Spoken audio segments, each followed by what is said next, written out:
Hey creeps, I'm Taylor and this is TGI Crime Day.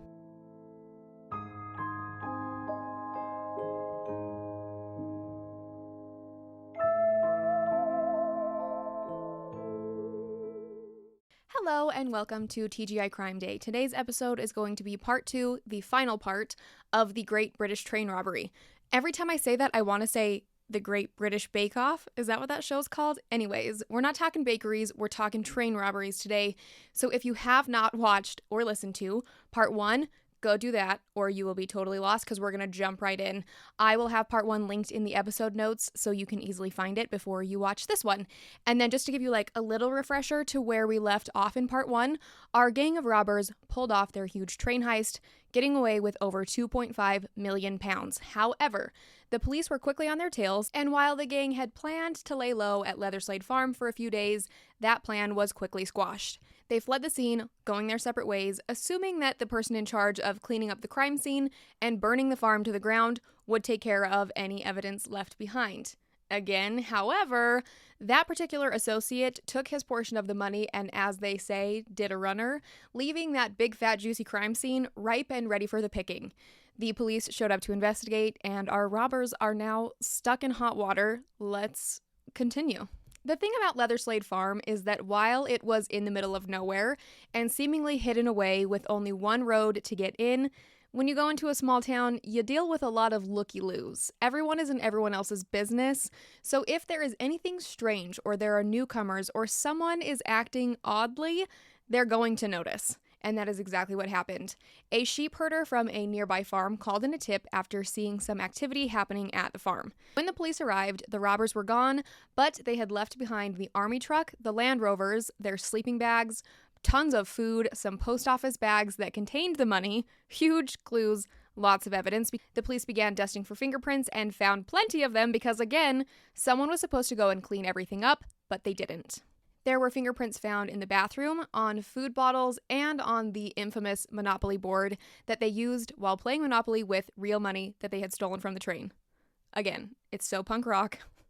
I'm not encouraging crime, but that is a very cool thing. A train robbery task force was formed with Detective Chief Superintendent Tommy Butler taking the lead. Tommy Butler is a fascinating person. I think he has a book I would love to read. If I find it, I will recommend it to you guys. But Tommy Butler was the chief of the flying squad and had a reputation as a cunning old fox. One of the other flying squad members, John O'Connor, said, quote, "He'd give the impression he knew all about you. Maybe he didn't, but he'd give the impression that he did," end quote. And then one of the robbers, Gordon Goody, said about Tommy Butler, quote, "Tom Butler had a reputation, and he was a villain. He was so streetwise, he thought like a thief. He thought like I did," end quote. I think that that's such an interesting thing to note, this kind of really brilliant, really well thought out personality that one of them decided to go for the life of crime, the other decided to use their powers for good. And it's just kind of a cool thing to see them kind of see each other almost as equals, but knowing that one of them is like on the right side of the law. So interesting. So Chief Butler was the perfect person to take on this job because he thought like a thief.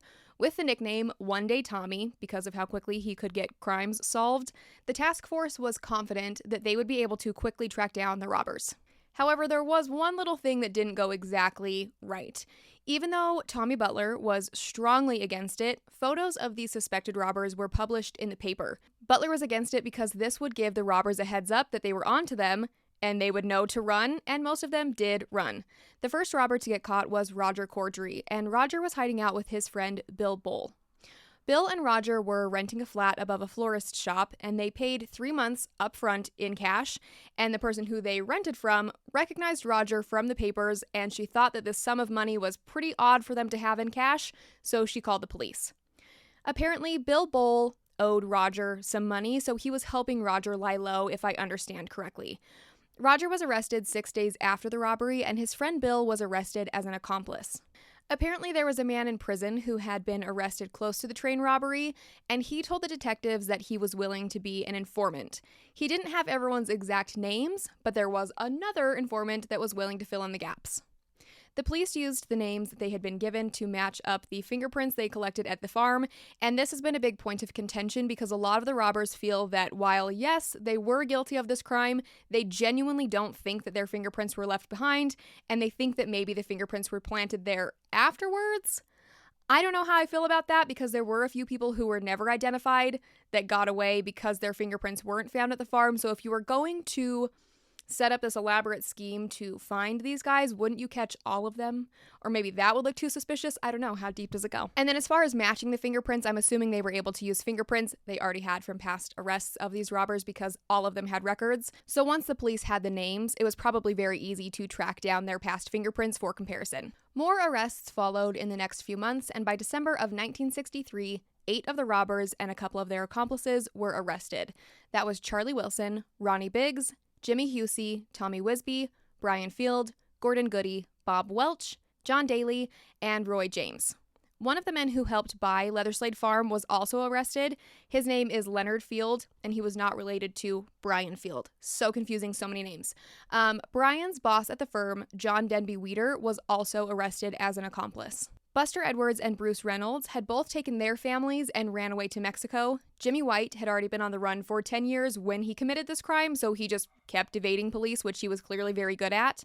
And then, of course, there were a few people involved who were only known by their aliases and have never been actually identified, so obviously they were never caught, at least not for this crime. I wonder if there's someone who was behind bars who was part of the Great Train Robbery but had been arrested for something else.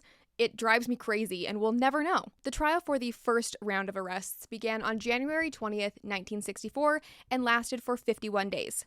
There were 240 witnesses called, and crowds would stand outside the courthouse waiting for the robbers to show up to court each day. Again, these guys became folk heroes. They became rock stars in this city, and people wanted to see them. They wanted to see what their wives were wearing to court. It was highly publicized and kind of like the crime of the century, so everyone wanted to be involved. Everyone wanted to know everything going on. I can't blame them. Something that has been pointed out in different articles and documentaries is the fact that most of the robbers were paying for very good, very expensive lawyers. This raised some eyebrows because they all pled not guilty, and they tried to claim that there had been evidence tampering and that their fingerprints had been planted, etc. Yet, many of them paid for these lawyers with cash, and then later went on to write books and be interviewed in documentaries talking about how they were part of the robbery. So it's odd to say the least that they were paying for these really expensive lawyers when they allegedly had no money to their names. There was a wild turn of events when one of the robbers was actually acquitted. Bruce's brother-in-law, John Daly, was acquitted when his lawyer made the argument that they couldn't prove that John was there because the fingerprints they found of his were only found on the Monopoly board, which belonged to him. So of course, as defense lawyers do, his lawyers found him a nice little loophole to slip on through. His lawyer made the case that it would be reasonable to assume that his prints would be on the Monopoly board because it was his, and they couldn't prove that he was actually at the farm. Before his arrest, John went into hiding after his photo was put on the news and in papers in connection with the robbery. The prosecution argued that that was pretty suspicious, but his lawyers argued that he only did that because he was afraid of being caught and didn't want to be framed for something he didn't do. There wasn't actually enough evidence to convict him, and unfortunately, the judge agreed and John was acquitted. And of course, none of the other robbers involved could exactly say, hey, that's not fair, this guy was definitely there, without admitting that they were also there, so John got to walk and no one could say anything about it. When it was all said and done, the trial ended and a verdict was given on April 15th, 1964. Justice Edmund Davies was the judge in their case, and he was known for being a really tough judge, and he was determined to make sure a crime like the train robbery never happened again by making an example out of this gang. In court, Justice Edmund Davies told them, quote, "Let us clear out the way of any romantic notions of daredevilry. This is nothing less than a sordid crime of violence inspired by vast greed," end quote. The sentence he handed down was the second longest in criminal history at that time. There was also no parole options at this point, and the sentence they got was almost double the usual penalty. Ronnie Biggs, Gordon Goody, Charlie Wilson, Tommy Wisby, Bob Welch, James Husey, and Roy James were given 30 years. Brian Field and Leonard Field were given 25 years. And a quick reminder, Leonard Field wasn't actually involved in the robbery. He was the one who purchased Leatherslade Farm and allegedly had no idea what their full plan was, but he still got that 25 years. They were both charged with 20 years of conspiracy to rob and then 5 years for obstructing justice. Brian's boss at the firm where Leonard was a client was given a 3-year prison sentence for aiding and abetting.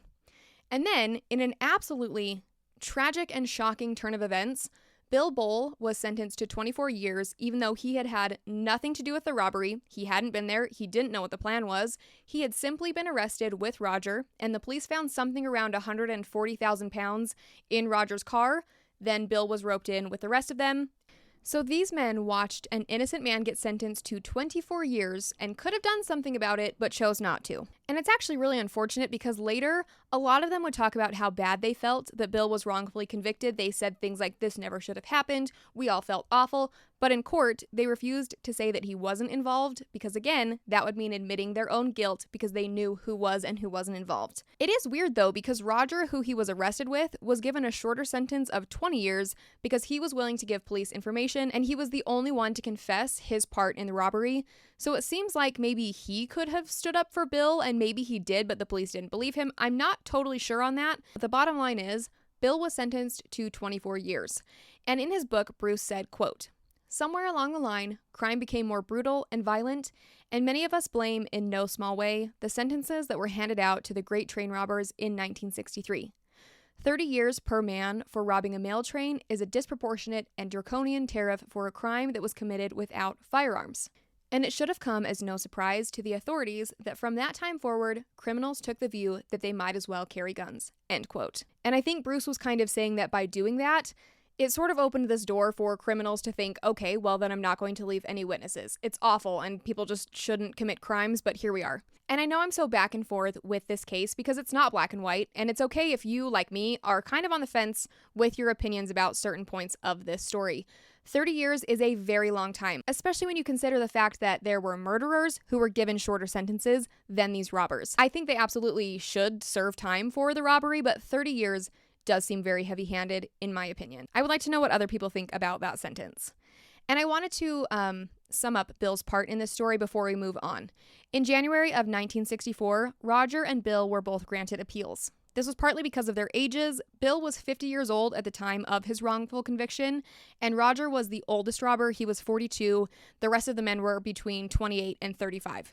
The judge overseeing the appeal, Justice Fenton Atkinson, said that Bill's age, temperament, and physique made him an unlikely train robber. And just a quick note, 40 to 50 years old, not old, okay? It's 2023. People live to be like 100. 40 and 50-year-olds are just getting started, okay? But according to census.org, in 1960, men could expect to live to age 66 on average, while women lived to age 73. So getting a prison sentence of 24 years as a 50-year-old man in the 60s was most likely a life sentence, especially for something that he didn't do. Bill's sentence was eventually reduced to 14 years, which is still absolutely ridiculous, considering the fact that he had nothing to do with anything. And unfortunately, Bill did spend his final years in prison for a crime he didn't commit. He was diagnosed with cancer and died in 1970. Bill tried to fight his case for justice, but was treated horribly in prison. After his death, they found some letters in Bill's cell that were just heartbreaking. One of these letters said, quote, "I knew not the slightest thing about this crime or what Cordery was involved in until several hours after I went voluntarily to police headquarters at Bournemouth, where I was brutally beaten up and left unconscious." End quote. He called evidence presented against him during trial invented and went on to say, quote, "All I ask is for a new trial, to have an honest trial with an honest judiciary, also honest witnesses, documents, and material." End quote. One of Bill's sons, David, remembered, quote, "The first time we saw him in prison, he couldn't do up his trousers because his stomach was so swollen from the kicking he'd got from police. Dad always felt he was the innocent victim and fought back, often very loudly. He said there were many times he was beaten up in prison for not conforming because he was innocent." End quote. Decades later, Bruce's son, Nick, and Roger's son, Tony, both said that their dads had assured them many times that Bill had no part in the robbery. Tony Cordery vowed to help Bill's family get his name cleared in 2013, around the 50th anniversary of the robbery. In an interview, Tony said, quote, "Dad said many, many times Bill had absolutely nothing to do with the robbery. It's only right I should try and help the family clear his name." End quote. Nick Reynolds also added, quote, "I'll be providing a statement to Bill's family based on everything my father told me together with his handwritten account that Bill was wrongly convicted. I just hope it helps his family get proper justice." End quote. Bill's family suffered greatly because of his conviction. He left behind 3 kids, Anthony, Debbie, and David, and his wife, Renee. In 2013, Bill's kids were working to have Bill's case looked at by the Criminal Case Review Commission. That was about 10 years ago, and I haven't been able to find any updates since then, so I don't know if there has been any movement with Bill's case. Bill's son David, who was 62 at the time of this quote, so he is now 72 years old, said, quote, "The effect on our family was more than a burden. It was a catastrophe that virtually destroyed us. We carry the scars, some of them very open and very real, to this day," end quote. And like I said, this year, actually a few days ago, was the 60th anniversary. Bill's family has had to deal with losing their dad, with no one in the courts or law enforcement taking accountability for 6 decades. In his book, Bruce Reynolds said, quote, "Every victory has a victim, sometimes more than one. In this case, it was Bill Bull. Bill Bull was an innocent man. The establishment sent him to prison, where he subsequently died, leaving behind a widow and children. Bill Bull was a victim of the judicial process. And while we, the great train robbers, accept responsibility for injuring Jack Mills, I've yet to hear anyone accepting responsibility for what was done to Bill Bull," end quote. It's just terrible, and I know some of you might be thinking, like, it's been 60 years, his kids are in their 60s and 70s now, why does it matter? It matters. It absolutely freaking matters. I don't care if it happened yesterday or 100 years ago. Bill's memory and his reputation, and his family's reputation, should not be tied to this crime. He was an innocent man, his family deserves an apology at the very least, and he should absolutely be publicly acquitted. His wife, Renee, becoming a widow and a single mom in the 60s was most likely very, very difficult, because don't forget, women couldn't even have their own bank accounts in England until 1975. This destroyed this family, and I would think that the reputation of having a father and husband who was convicted in the biggest robbery ever didn't help the way that they were treated and their futures as well. Going through something like this changes someone, and it hurts for generations. So yes, I do think it's important for Bill's name to be completely cleared, even if it's only for his great-great-grandchildren. Even if there isn't an official statement, let's all just send the good vibes and love to the Bull family wherever they are. Even if the officials won't say it, we all know that Bill Bull was an innocent man, and I think that's important. Of course, our story does not stop there. We still have a few of our robbers on the run. Eventually, the robbers were given reduced sentences. None of them served more than 13 years, but not long after their trial and sentencing of the original 25 to 30 years, a couple of the robbers made a break for it. They had each been placed at different prisons around the country because the police thought that if they were all together, they would plot a massive breakout, which, let's be honest, they probably would have. 4 months into their prison sentence, the first robber to escape was Charlie Wilson. Charlie Wilson was considered a major security risk, and rumors that a plan to break him out was circulating in the big crime circles, so Charlie was eventually put in a maximum security cell where a guard would check on him every 15 minutes to make sure he was still there. It's quite a reputation. Charlie was serving his time at Winson Green Prison near Birmingham. Listen. I can only do my best, all right? I'm American. This prison had walls and turrets surrounding it, so there was a bird's eye view of the entire thing, and the outside wall is about 20 feet high and a mile long. There was a section of this wall that was being updated, which turned out to be really helpful for Charlie. On August 12th, 1964, 3 men used the ladders from that construction site to scale one of the side walls that was a little bit shorter than the outermost wall. Once they made it over the wall, they entered Charlie's secluded cell, knocked out the guard, and unlocked Charlie's cell. They gave him some clothes to change into, crossed back through the exercise yard, scaled back up over the wall, and jumped into a getaway car. Prison officials later said they believed there had been inside help because the masked men had used duplicates of prison keys that they would have needed to get access to various doors. So someone on the inside knew about this and was willing to help. Charlie Wilson had been known as the Silent Man because he said barely a dozen words during the trial, and he refused to give any details during his police questioning. He claimed innocence, but his fingerprints were, of course, found at Leatherslade Farm, and then, of course, the stories came out that later confirmed his participation in the robbery. His escape led to a massive manhunt, roads were blocked off, and the airports and boat docks were all monitored. Original rumors were that he was lying low somewhere in London or that he had flown to France, but for 4 years, Charlie, going by the name Ronald Alloway, fled to Canada with his wife and kids. For a few years, his family lived in a French-speaking town near the Quebec and Ontario border. They were able to lay low until Charlie's wife, Pat, called her parents in England, which allowed Scotland Yard to track them down. I think maybe there was a wiretap on her parents' phone. That part is unclear, but either way, the police were able to track Charlie down in Canada on January 25th, 1968, and he was sent back to London where he served the remaining 10 years of his prison sentence. The other robber to escape prison was Ronnie Biggs. 15 months into his prison sentence, he planned an elaborate escape with a few of his fellow inmates. Ronnie was serving his sentence at Wandsworth Prison. Just outside the prison walls were bungalows where the guards and their families lived, and then beyond that was a train track. And a man who had recently been released, Paul Seaborn, planned the escape with 2 other ex-convicts and allegedly with support from Ronnie's wife, Charmaine. One day, a bunch of the prisoners and 4 guards were out in the exercise yard when a masked man appeared at the top of the wall. He dropped a homemade ladder into the yard, and Ronnie and 3 other inmates scaled the wall. The guards couldn't get to the wall quickly enough. One of them rang the alarm bell, and chaos broke loose. Ronnie and the other prisoners dropped down into the other side of the wall where Paul was waiting with an old moving van. They jumped in and made their escape. Like I mentioned, outside of the prison walls were where the guards and their families lived, and I guess one of the guards' wives saw this furniture van pull up. She didn't think anything of it. She thought someone was just moving in or moving out, until suddenly she saw these prisoners jump over the wall, jump in, and make their escape. So Ronnie met up with Charmaine and their children, and they fled. Ronnie had multiple plastic surgeries to change his appearance, and they ran off to Australia where they lived until 1969. When Ronnie got word that police were onto him again, he ran, and this time he left Charmaine and his kids behind. Dick move, in my opinion, after Charmaine put up with all this crap and helped allegedly to break him out of prison. Anyway, he was caught a few years later in Brazil, but when he was arrested, he was able to avoid extradition because he had had a child with a Brazilian woman. Basically, they caught him but couldn't do anything about it, so he just went on with his life, bragging about the crime he had pulled off and used his notoriety to make money. It's yikes.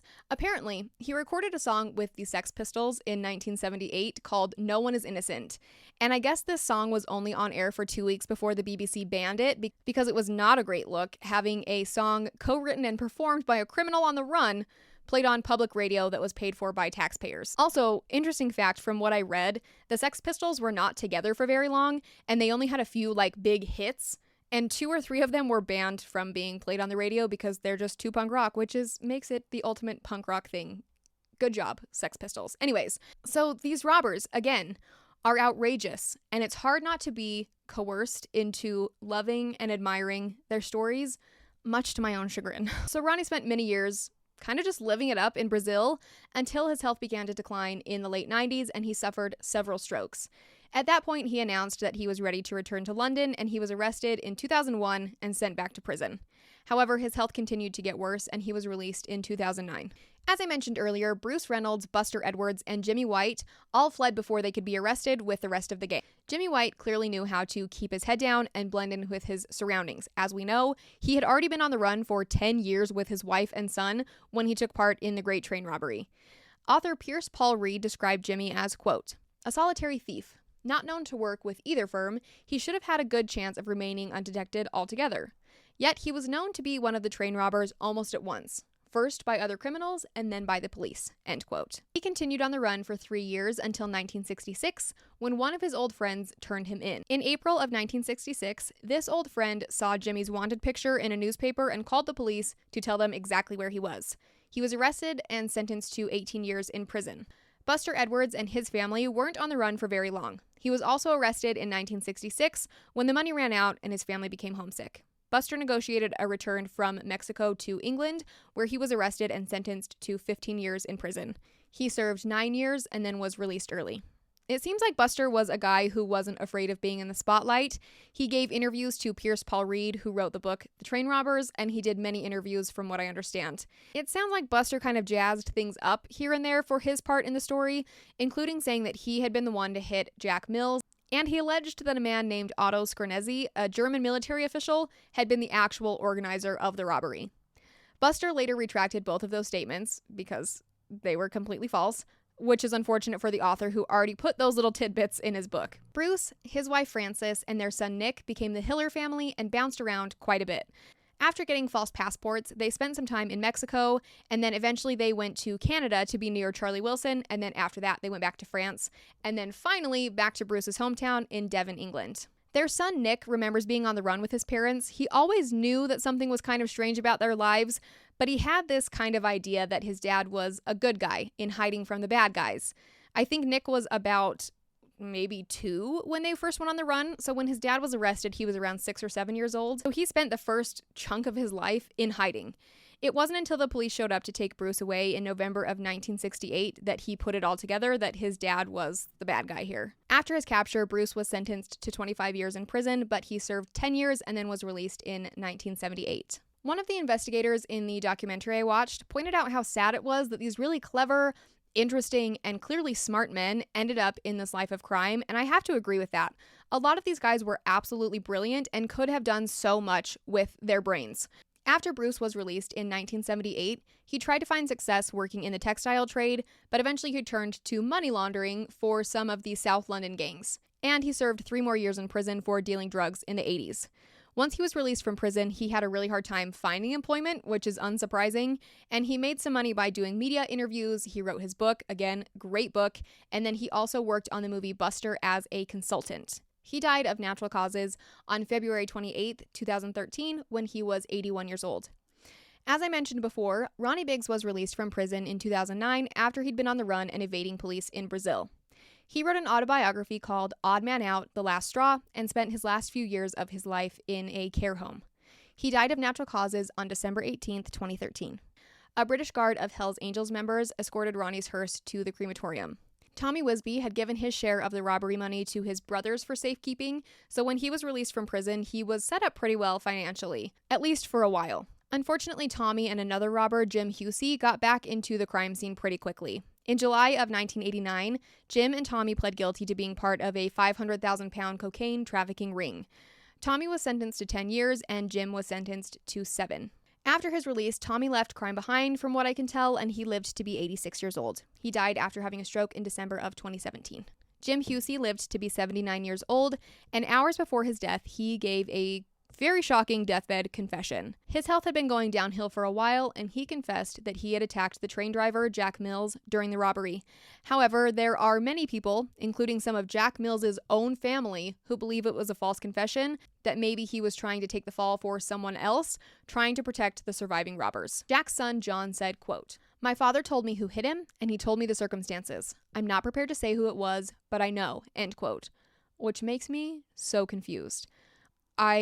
If you knew, why won't you say? And it makes me wonder if John didn't want to say who he was told it was because he was worried for his own safety or the safety of his family. Obviously, you don't want to go around pointing fingers at criminals, clearly, but it's really confusing because a lot of people have been pointed at, but people seem to detract it every time. I don't know. But as far as I can tell, since Jim's deathbed confession on December 12th, 2012, another theory has not been presented as to who actually did hit Jack Mills. And then to wrap up this portion of this story, Jack Mills was the train driver during the robbery. The gang had planned for the robbery to be non-violent, but when they stormed into the train, someone ended up hitting Jack with an iron bar, which resulted in a terrible brain injury, a black eye, and facial bruising.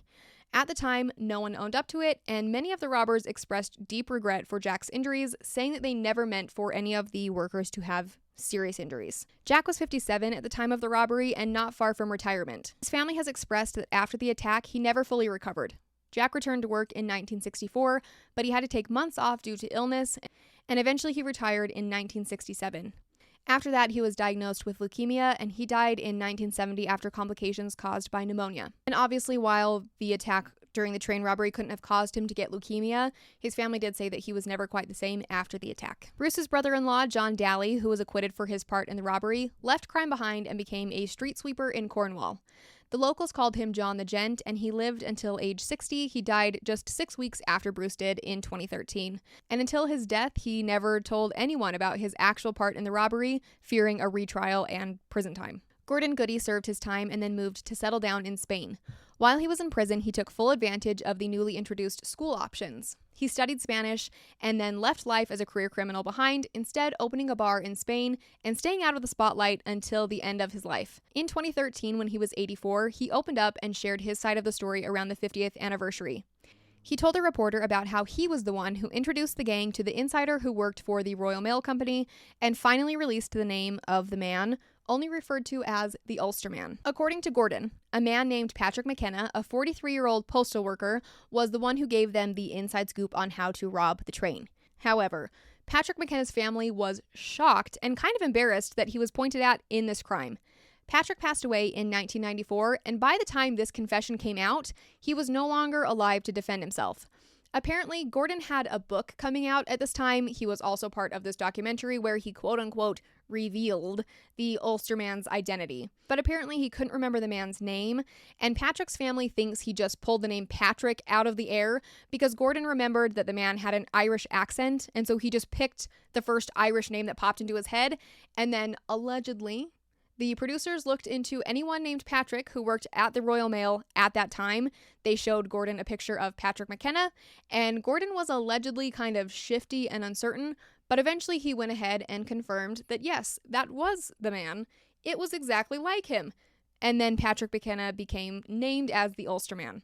Patrick McKenna's family was quick to defend him. His grandson Mark told a reporter for The Mirror that his grandfather was absolutely not a criminal. He was a hardworking postman who did his route in Manchester and would have had no clearance to access the information that he allegedly shared with Gordon. It was very upsetting for us all when my grandfather was linked to the Great Train Robbery. He wasn't that kind of person. He had no criminal ties whatsoever. He was as honest as it gets, end quote. Mark said that he also tried to get in contact with Gordon, but he wouldn't speak with him, which is not a great look. I personally don't believe that he was involved in this crime. He wasn't even living in the area to have had the information for the train robbery. And not only that, but he wasn't high enough up in the Royal Mail system that he would have had information that was shared.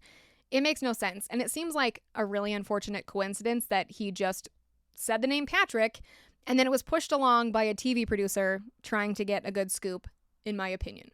Okay, I'm going to pause right there because while I was writing this script, it was the weirdest coincidence. I finished that thing I was talking about with Patrick McKenna, and then I did a quick Google to see who else had been named as the Ulsterman.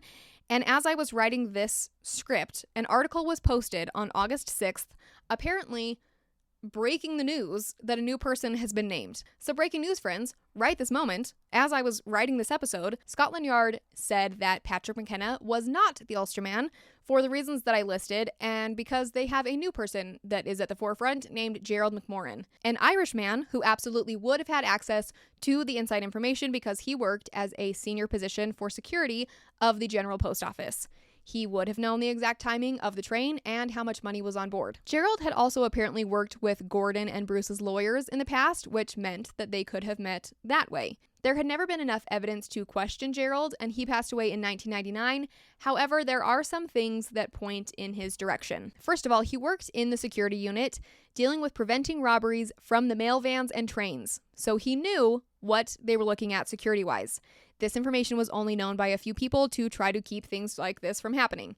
And don't forget, they also had added new security measures to the high-value package car the year before the robbery, but the night of the robbery, that fancy new carriage was getting maintenance done and had been swapped for an old one with no security.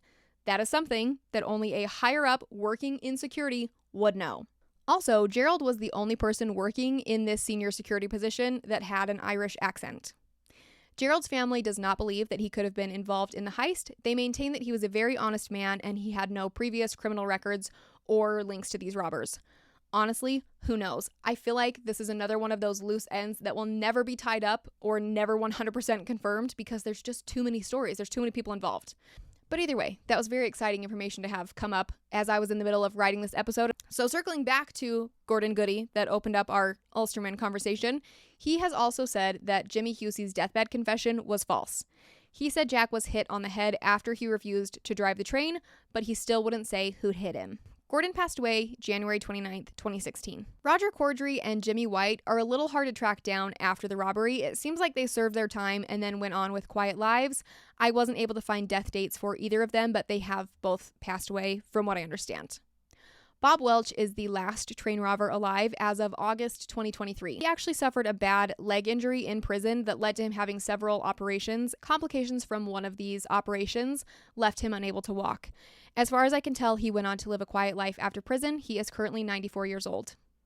Unfortunately, not all of the robbers got out of prison and lived long lives. A few of their lives ended in tragedy. Roy James, who was a race car driver, actually participated in a couple of Formula One junior races within days of committing the robbery. He was arrested a few weeks later and spent 11 years behind bars, and then he tried to get back into racing, but he broke his leg in a bad crash and his career ended. After that, Roy was arrested for a gold smuggling scheme he tried to pull off with Charlie Wilson. He was eventually acquitted of that crime and then married a woman 30 years younger than him. They had 2 children together, but then went through a really nasty custody battle. During an argument with his father-in-law, Roy shot him 3 times. His father-in-law lived, but was obviously greatly injured. Roy served 6 years for the attempted murder. During his prison time, he had heart failure that led to a triple bypass surgery, and then he later died from heart failure in August of 1997 when he was 62 years old. Buster Edwards also met a really sad end. The other robbers always talked about how much they liked Buster, and there was that movie made about him that starred Phil Collins. After his prison sentence, Buster ran a flower stall outside Waterloo Station in London. He did interviews about the robbery and actually made an appearance in the movie Buster. Buster died in November of 1994, apparently by suicide. And quick trigger warning, I'm not going to be graphic, but it is pretty upsetting, so skip ahead a few seconds if you would like. His brother found him hanging in a lock-up garage, and an inquest followed his death because his brother had said that Buster had been very intoxicated that night, much too intoxicated to have had the wherewithal to do this to himself. However, at the time of his death, police were looking into him as a suspect of a huge fraud case, and it's speculated that he didn't want to go back to prison, which led him to taking his own life. Either way, it's a very sad end for someone who seemed to be so loved. As I mentioned before, Charlie Wilson was suspected of running a gold smuggling scheme with Roy James. Eventually, he moved to Spain, where he was suspected of drug smuggling and money laundering. Charlie was murdered by a hitman in April of 1990, and from what I understand, this was because of a big conflict within the drug-running world that he had found himself in. What a wild ride with so many details and ins and outs. I hope you were able to follow all of it because I know there was a lot going on. This case has been so interesting to research, and I can see why this has lived on for so long and stayed popular for 60 years. Especially with that Ulsterman update while I was researching. Seriously, such good timing. I think part of what keeps the story living is the fact that there are still some questions that people are still looking into, and some questions that will probably never have answers. There are dozens of books, hundreds of articles, and a handful of documentaries and dramatizations about the Great Train Robbery, but to leave it on a quote from Bruce Reynolds, "Some secrets will never be revealed, and the full definitive history of the Great Train Robbery will never be written." End quote. I think that is the perfect way to sum it up. I feel like we're going to continue talking about it for another 60 years because it is fascinating. I would love to hear your thoughts about this case. If you have family members that are somehow connected, if you have any personal stories, I would love to hear them. And I hope that you enjoyed these 2 episodes about the Great Train Robbery. Don't forget to subscribe on YouTube or wherever you get your audio podcasts, and I will talk to you very soon. Bye.